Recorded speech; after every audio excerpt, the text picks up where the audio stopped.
Okay, so now it's time to go over the pressure fan one more time. And I've had lots of comments on my previous movie about people having some problems with the pressure fan, and I'm here today to hopefully straighten them out. So again, we should begin with the grip. Now the grip differs a little bit from the thumb fan, mostly because you begin in the right hand instead of beginning in the left hand. Spreading. So begin with the right hand.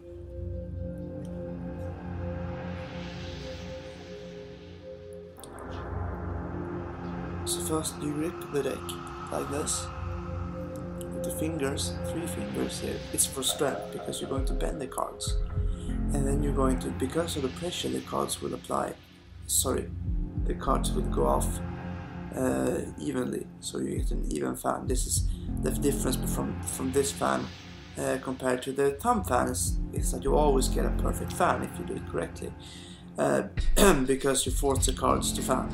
And it's also you can also use it with an old deck like this. This deck isn't half as good as the Ghost deck, even though it was a pretty good deck a couple of months ago. So the trick is this: you hold the deck like this. I usually have the little finger here, the pinky here, just for support. I don't know why. You can have it on the deck too, but I like to have it like this. Okay, and the thumb should be just a little bit from the corner here. So not on the corner as many suggests, like this, but a little bit off the corner. So you bend the cards when you fan. I can't be in this position for long because it's very hard. The cards are kind of stiff still. And then you place them in the hand. Okay, and this is where the tricky part is, because normally you would place the deck like this during the thumb fan. But for the pressure fan, this grip doesn't give you the strength you need to hold the deck. Okay, so the grip is very unique with the pressure fan. So what I do a grip that looks like this. It's hard to see, maybe. I'm gonna try to attempt to do this. It's like this. It looks really strange because it's leaning or resting on the index finger. I have the thumb here, so this is a very, very relaxed position of the deck. You don't hold it, you just let it rest on the index finger. What you're going to do is you're going to bend the cards, so like this. So you gotta go around the other fingers. That is why you have to place it so far out. If you would place it right here, the deck would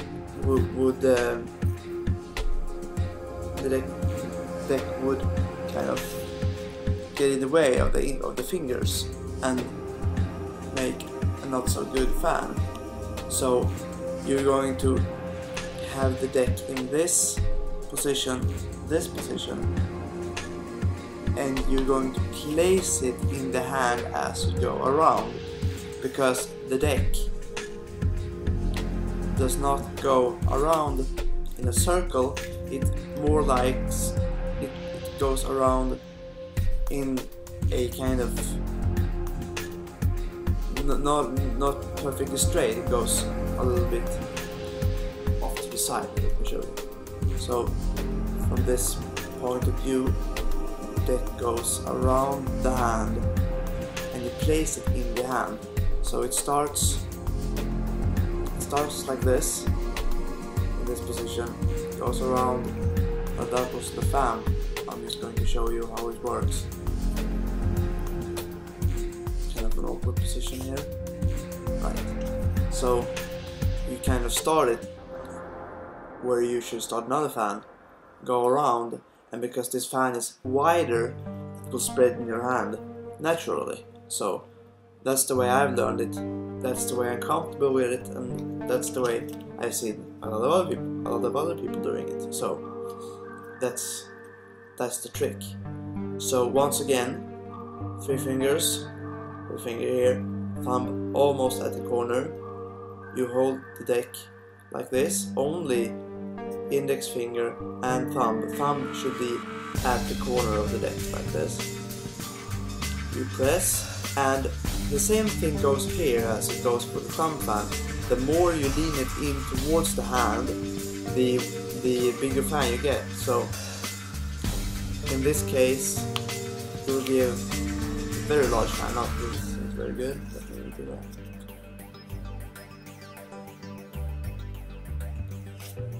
Like that, and you have a pretty fan.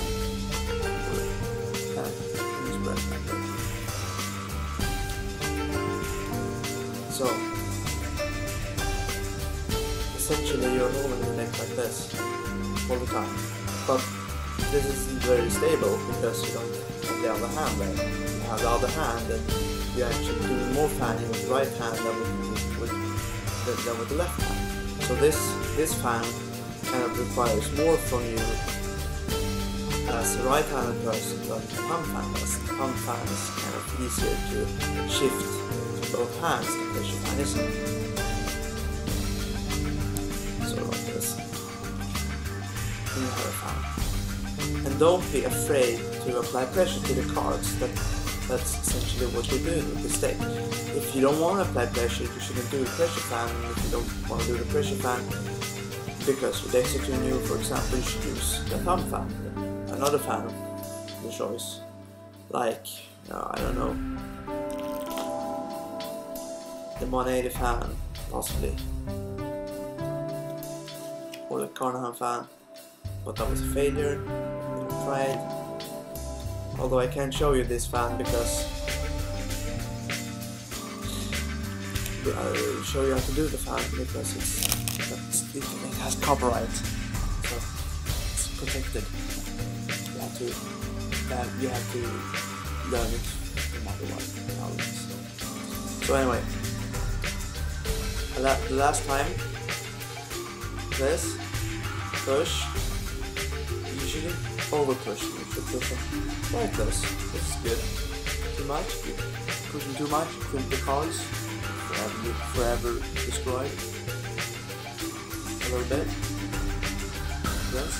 Come here, index finger, and you push them around, and you grip them as they come, carrying on your hand.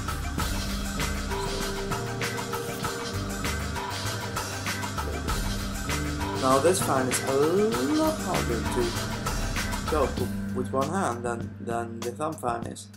Essentially because it's so goddamn large, so the thumb has its pivot point right here, and the fingers are here, so they're kind of off to the center, which makes it hard for you to when you push with the fingers, you have to push down with something from above, but it's impossible because there's nothing there but air and cards. So that's why it's way harder to close a pressure fan with one hand than it is with a thumb fan.